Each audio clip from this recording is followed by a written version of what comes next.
16 বছর তিরাক করাতে পারেনি বালুর, তখন ফতোয়া দাও। আর এখন বাড়ি থেকে বের হতে পারো, লজ্জা লাগে না? এই যে পাশে যে শহীদ শুয়ে আছে সাগর, আল্লাহ তার কবরকে জান্নাতুল ফেরদাউস বানিয়ে দেন, বলেন আমিন। অনেক শয়তান এখন আর স্বীকার করতে চায় না, এখন তো পার হয়ে গেছে, বলে না ওরা শহীদ হয়নি। আরে শয়তান, শহীদ হয়নি মানে?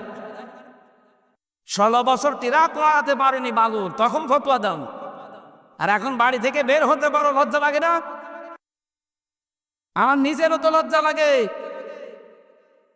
আগস্টের 5 তারিখের আগে রাজবাড়িতে বালিয়াকান্তে আমি আসবো কল্পনাও ছিল না। কি কথা বলছে নাকি?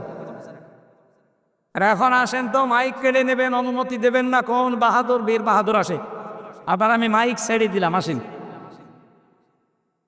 সারা বাংলাদেশে এটা চলছে, যেহেতু লাইভ চলছে, রেকর্ড হচ্ছে, ওপেন ভাবে বলছি, 56,000 বর্গ মাইলের কোন ইঞ্চিতে কোন শয়তান যদি কোরআনের অনুষ্ঠানে বাধা দেয়, আলেমকে অপমান করে, এই যে সাতক্ষীরা কালকে করেছে এক কোলাঙ্গা, ওরে একেবারে সারে জায়গা মাটি নিচে পুঁতে ফেলবেন। বিসমিল্লাহি ওয়া আলা মিল্লাতি রাসূলিল্লাহ বলার দরকার নেই, কারণ ও বিসমিল্লাহি ওয়া আলা মিল্লাতি রাসূলিল্লাহ দেখবো না। কথা বলেন না কেন? ওই এমনিও জাহান্নামে যাবে, আব্দুর রউফ অমনিও যাবে। আলেমকে অপমান করার নবীকে অপমান করার সমান।